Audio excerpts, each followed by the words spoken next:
Welcome to The Real Talk with Pam, where authenticity meets conversations. This is the show where women's lived experiences become shared and learning experiences. I'm your host, Pamela Igbo, and today's show is proof that age is nothing but a number, as my guest is 60 plus and fabulous. She is the remarkable Alice Mbadiwe, and also known as Shapeshift Alice. She's a wife and mom of 6. She's a lawyer turned personal trainer with 21 years of experience.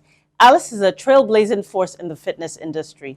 Currently serving as Deputy Country Director of Fit Nigeria, Alice's mantra is, when you lift others up, you lift up yourself. Let's dive in. Welcome, Alice. It's great to have you on Real Talk with Pam. Thank you, Pam. It's great to be here. Fantastic. I remember the first time I saw you walk towards me when we met. I thought, wow, she's so beautiful. She's tall. She's elegant. I couldn't believe that you were in your 60s. So you're a mom of 6 kids. Yes. You are a fitness trainer, a health expert. So you run your own Zumba classes and you have your own exercise. Shapeshift Alice is called. Shapeshift. Shapeshift. Okay, I'm not even going to try that anymore, but yes. So tell us, what's the secret? Thank you, Pam. Well, I'd like to also say that you look absolutely lovely yourself. Thank you. There isn't really any secret. It's not like I'm doing anything that other people don't do, or the knowledge is hidden or is secret. I think that what has been very helpful for me is the fact that I live a very active life. And this is probably from my late teens when I began to be active. And it was funny because then, as a teenager, I grew up really quickly. And I was like taller and bigger than most of my colleagues. And they started to call me Elephant Power after a detergent ad at that time. I remember that. Yeah, I remember that. Yeah. And I didn't like that. So I thought, okay. Anyway, that started off my active lifestyle, and I carried that on, and later on began to be aware of proper nutrition, eating right.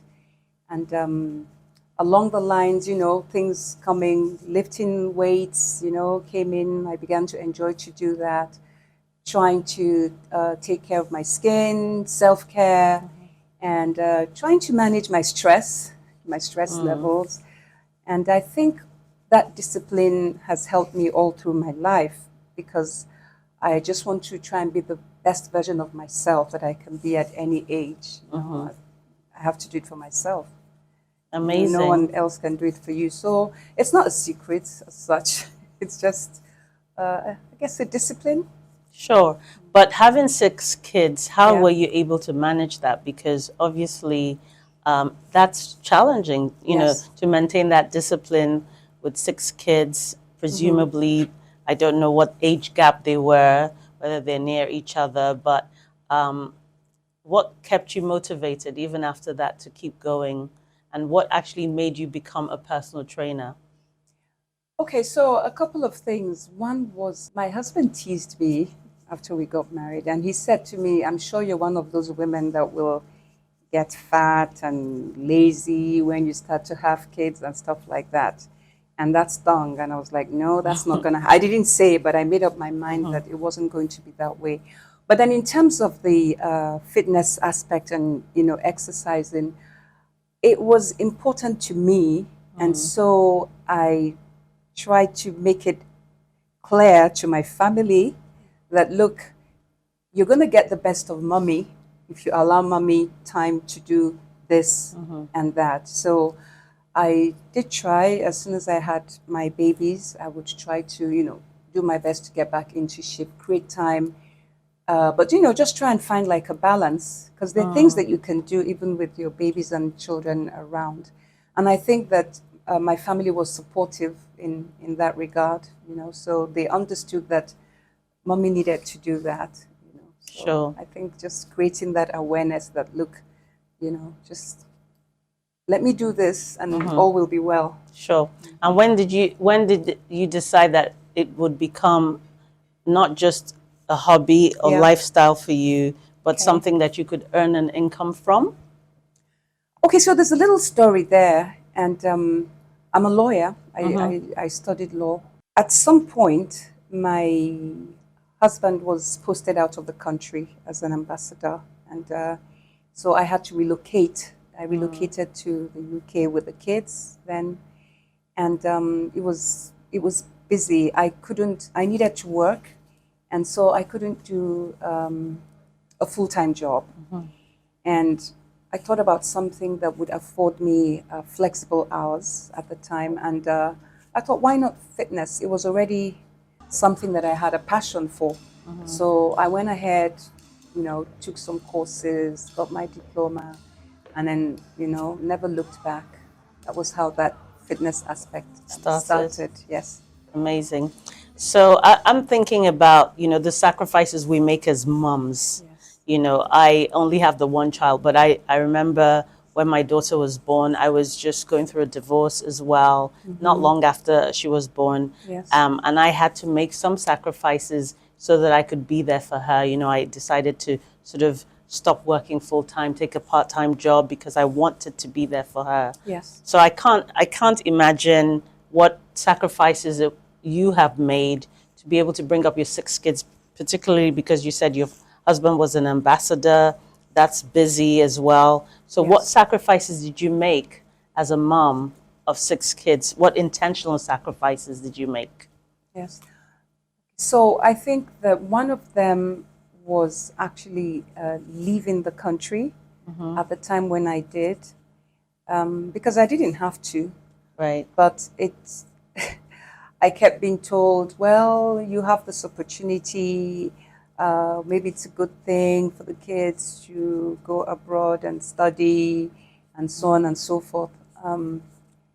My mom, kept telling me that, and my husband wanted us to do that. I initially didn't want to, because I had a career here, and I had a little business that I was doing and trying to grow. But somewhere along the line, I felt, okay, let me do this, take these kids for a couple of years, or so I thought, and see how it goes. But a couple of years turned into 17 years. Wow. I was there for 17 years. So I think that probably set me back in many ways, because I just had to give up the law aspects, the business, the supports back home. You know how it is. It's easier when you're raising kids. You have family relations and so on and so forth. So all that I did without. And then I was there with the children, and my husband resided between his post and Lagos when his post finished. So it wasn't easy at all. You had to do everything yourself. And like I said, that's where the fitness aspect started. So yeah, I'd call it a sacrifice, but it's a sacrifice that, I'd make all over again if I had the chance to, because I think that it benefited the family. Fantastic. So you have 6 kids, like I've alluded to before. Yes. Which include the very well-known Mbadiwe twins. Yes. Do you get recognized a lot because of that? Yes, actually, because I think I turned into a mini celebrity when they were on the show Big Brother. Because everybody was like, "Oh, you're the mom of the twins. Oh, the mom of the twins." And I was like, "Yeah, I'm the mom of the twins." And yeah, so. Did you go to any red carpet events with them? No. Well, I think towards the end, because they were lucky to be on the show till the semi-finals and the finals. I'm not sure I would call that a red carpet event, but it was like the grand finale. So the parents got invited, parents of the housemates who stayed to the end got invited and all that. So yeah, I've been on 1 or 2 other shows with them, because they always invite, "Mommy, come, there's a premiere, there's this, there's that." Yeah. That's nice. So with your children, what life lessons and values have you imparted to them? Okay, in that regard, I would say, Pam, that honestly, I just copied and pasted from my mom, Right. you know, Would because love to learn about those. yeah, you know how it is, because your parents impart so much in you, some of which they're not even aware that they're doing, because they're mentoring you, they're talking to you, but they're also behaving in ways that you're looking and you're picking up.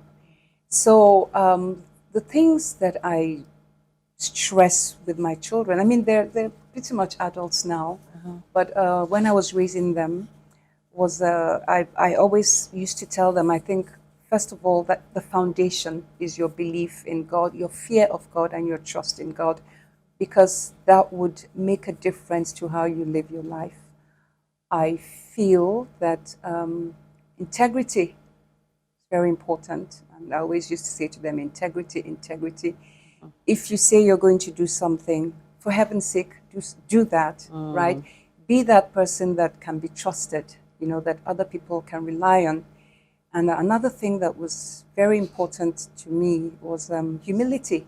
You have to be humble, you know, and you have to be respectful of everybody. It doesn't matter who they are. They can be your colleague, they can be your staff, people that work for you. Treat people with respect. Very important. That's right. You know, you never really know what's around the corner.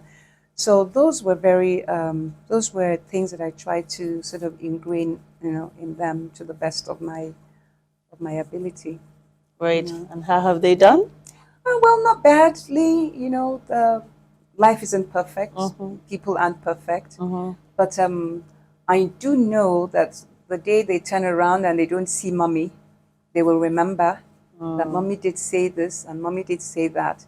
But one thing I can tell you for sure, I think that they're humble.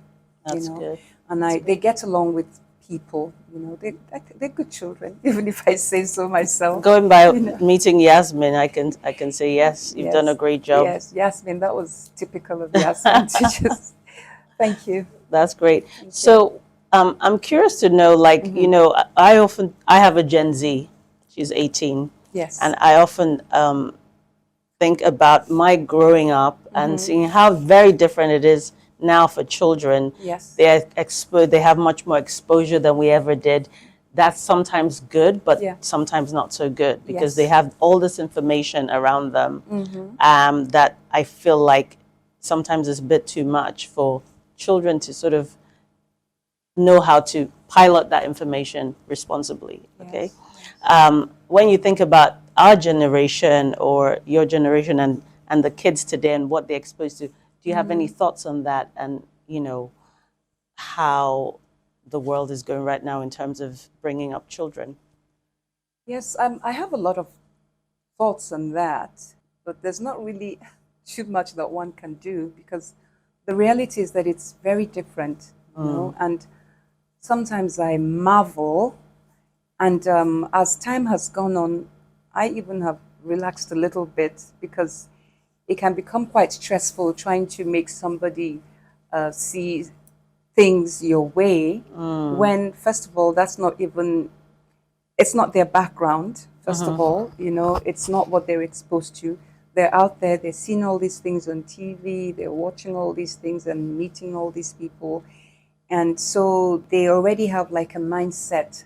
And so when you think you're trying to reason with them, it's like you don't know what you're talking about, you know. So I think I don't want to say it's a problem, because I think that it's like a cycle. And I'm sure that when we were younger, you know, our parents felt the same way. I remember then, if I wore a top with a spaghetti strap, my mom would be like, "What are you wearing? Why did it?" You know? So now they're not wearing much. They're not wearing, exactly, you know.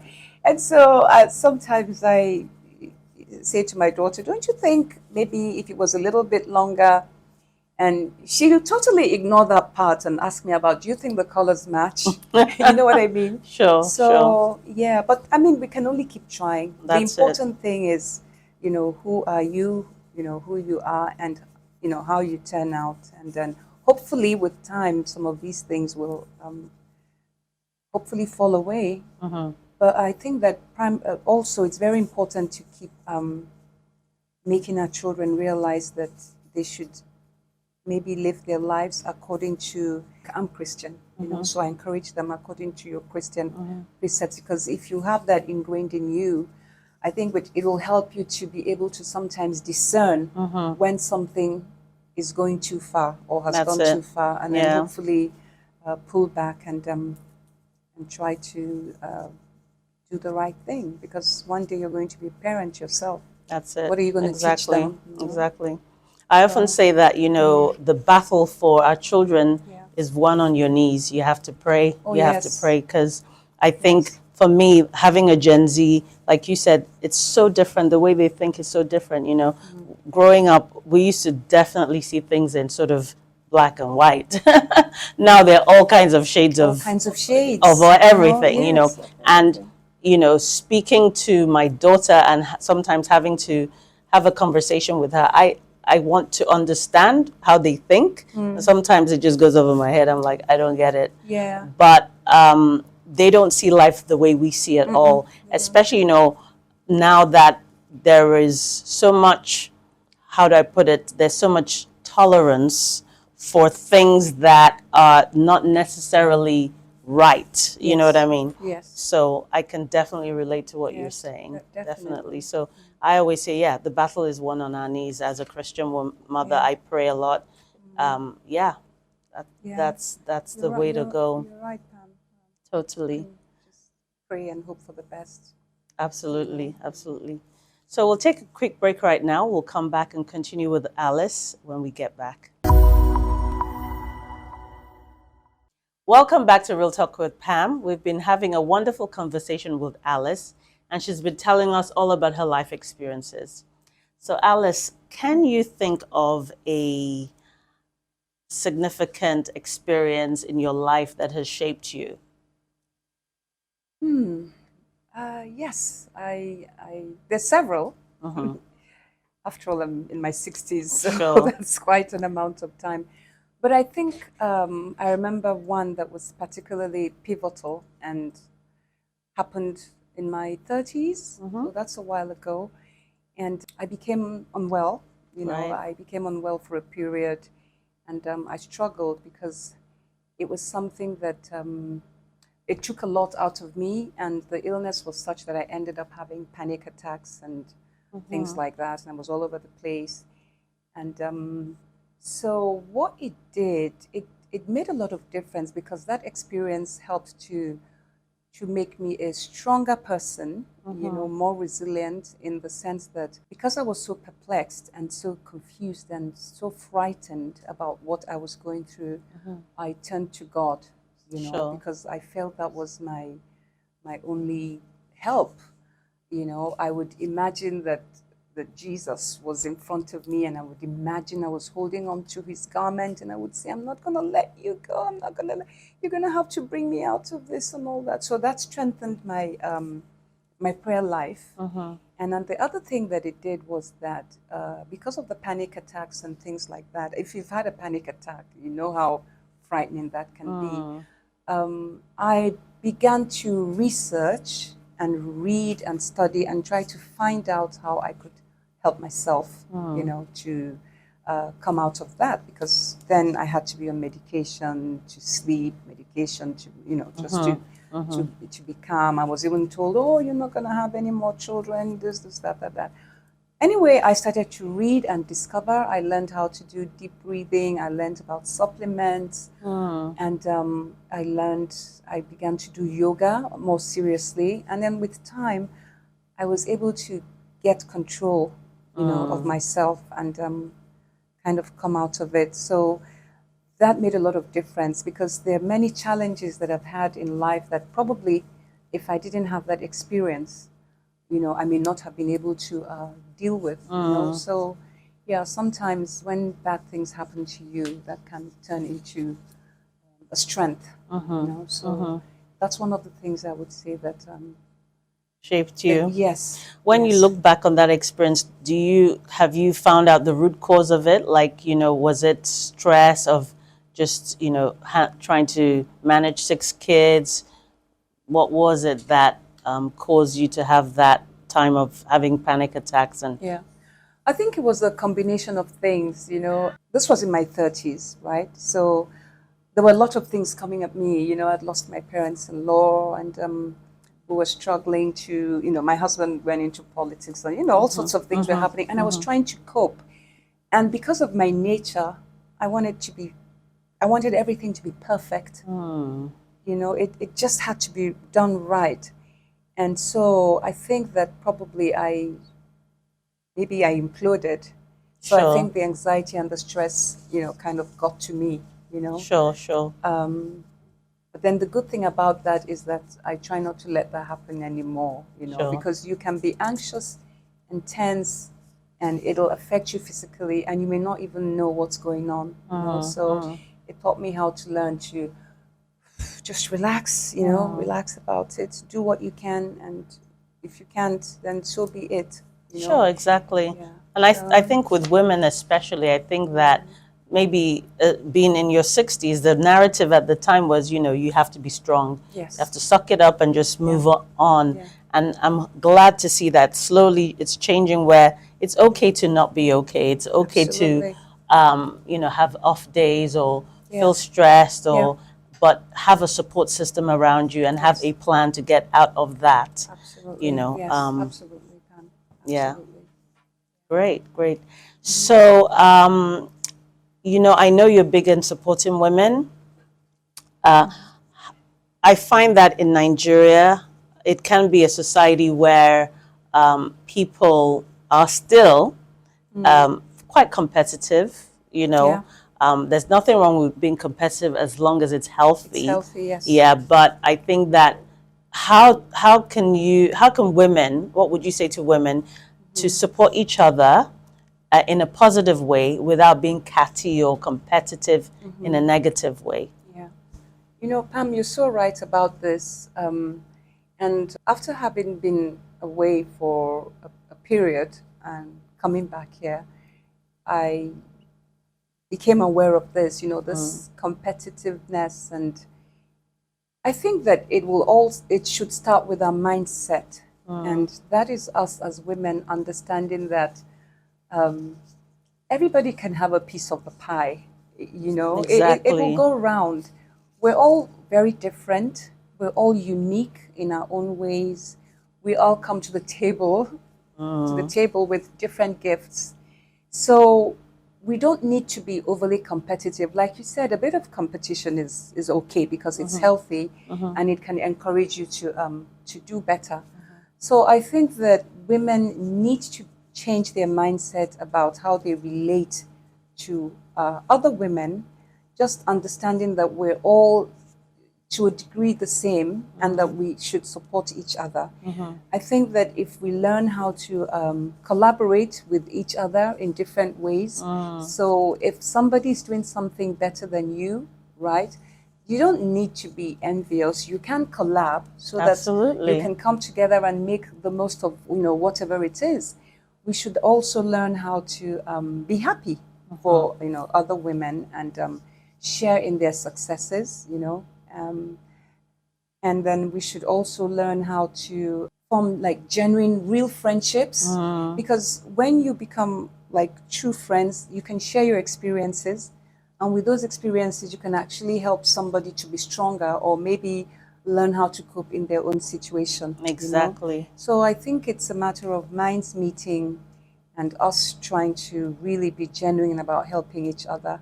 I am a Zumba instructor, so I have related to a lot of women. I've been to classes where women coming and they're like, you know, they're shy and they're this and they're that. And then you start to talk to them, and then I get them to co-teach with me, and then they open up, and then you find out that, look, you have that strength, and then the next thing they want to become a Zumba instructor, you know? Right. So in any little way you can, you know, you should try to support the next woman. Absolutely. You know? Where you can speak up for somebody who is underrepresented and you have the capacity to do so, please do so. You know, I think in all these little ways we can help. And always remember, you know, everybody can have a piece of the pie. Absolutely. You know? Absolutely. And the truth, Pam, is that no matter how good you are, the reality is that somewhere out there is somebody who is better than you. Exactly. Richer than you, does things better than you, you know, so don't sweat it, you know, just try to work with other women. And Exactly. I agree that's totally.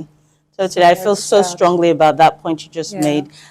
I think the comparison trap is so dangerous, so unhealthy. It's very important to lift one another up. Two heads are better than one, as they say. You know what I mean? Absolutely. Yeah, absolutely.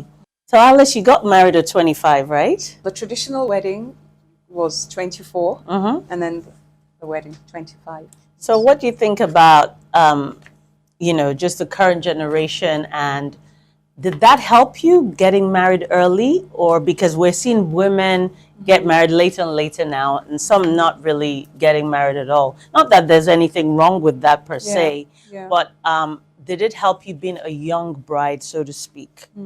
I guess it did, even though at the time when I got married, I don't know if 25 was really considered very young. I think that with time, people are getting married a little bit later. It's just something that's been happening. But I think that one of the advantages was that at least most of the stress of childhood, you know, the childbearing, the late nights, the running up and down, happened when I was much younger and probably in a better position. You had energy, more energy. Run after the kids. I mean, if I had babies at 60-something, I'm not sure how... Well, I mean, you can't have a baby at 60-something. I'm just saying... Did you hear of that woman who was 64 and got pregnant? No. She did. Really? In America. She was 64. Oh, wow. She got preggers and she had the baby. Oh, wow. Yes. Okay. Okay. Anyways, I think that the younger you are, the better.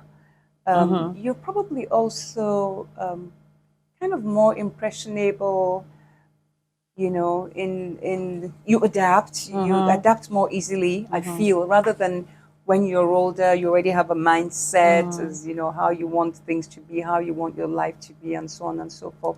So I think that the big plus there is that capacity, the energy to, you know, the strong body as well, to be able to raise those kids. As we get older, the body does age, and whether you like it or not. Whether you like it or not, That's you know, you lose muscle, you lose strength, and so on and so forth. You know, that's not to say that when it happens for you, obviously, is when it happens for you. But I think that would be the big plus there. Yeah, yeah.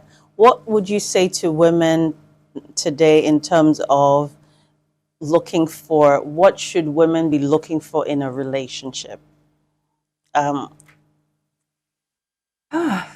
That's another show in itself. Yes. But if you can tell us, you know, a couple of things that you think that women, particularly women of today, who I think can be superficial in what they're looking for. What are the things that you can say, you know, for a mom who has an 18-year-old, who actually my daughter wants to get married early, which is for Gen Z.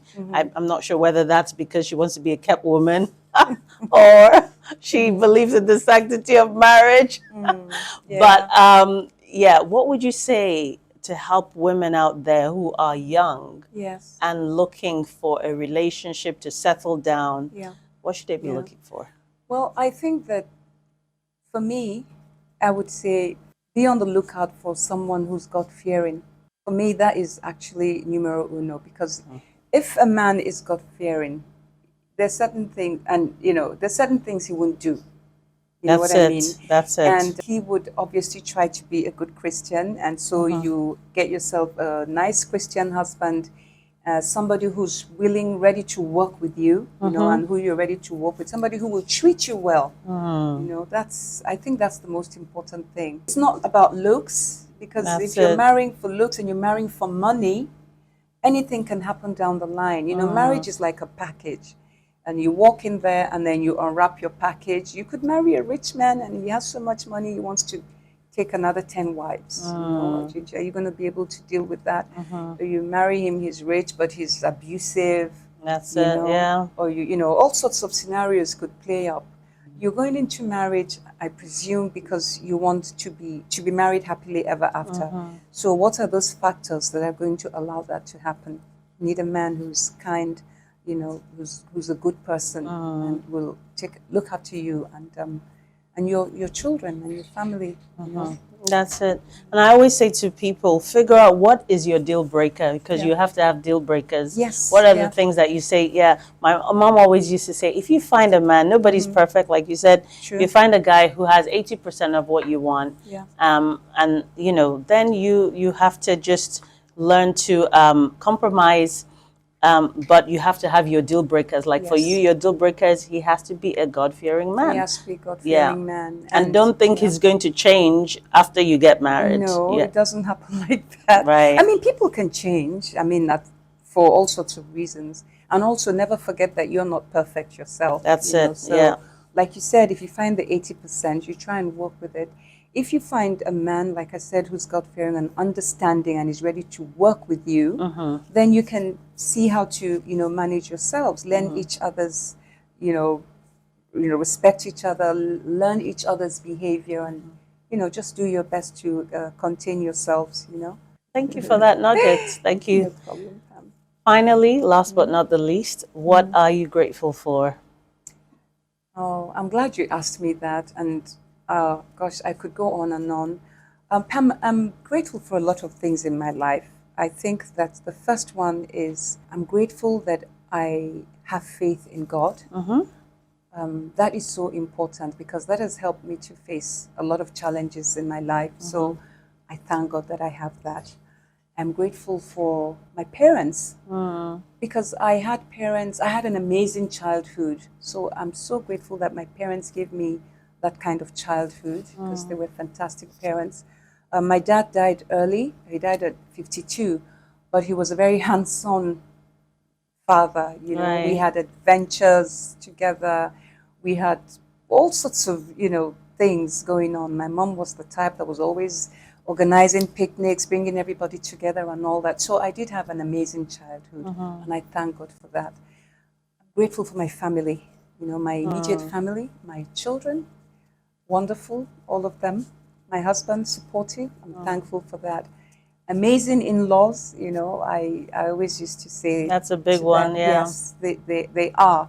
My parents-in-law were, they're gone now, but the current ones, my husband's brothers, and they're just lovely people. And I say to them that in my next life, I'm coming, if there's anything like that, I'm coming back here, And then I have some great, what I call backbone ladies who are my friends, who have been there, from day one through thick and thin. I'm so grateful for that, Grateful for my siblings. I have 5 siblings, amazing people, supportive, always there, always helping, always reaching out, Those are very, that I'm grateful for a lot of things. I could go on and on and on, but I think that I'll stop here for now. Thank you, God Alice. has been amazing. Yes, always. I'm grateful for you too, Pam, for finding me. Yes, we found each other. I'm not letting you go. Me neither. You're my bonus big sister. I can't say you're my mom, no. so you're my bonus big sister, which is great. I'll try and be a good big sister. Thank you. Maybe you need to whip me into shape, so we'll Not talk a problem. about that. We'll talk about that. Not a problem at all. Fantastic. It's great to have had you on the show. Thank you, Alice. Pam. Thank you so very much. Thank you. Wow, that was an amazing conversation. And I'd really like to thank Alice for being so authentic, sharing her life experiences with us. It was truly inspiring. To our audience, we hope you've had some meaningful takeaways. Join us in the next episode of Real Talk with Pam. Till then, keep being authentic.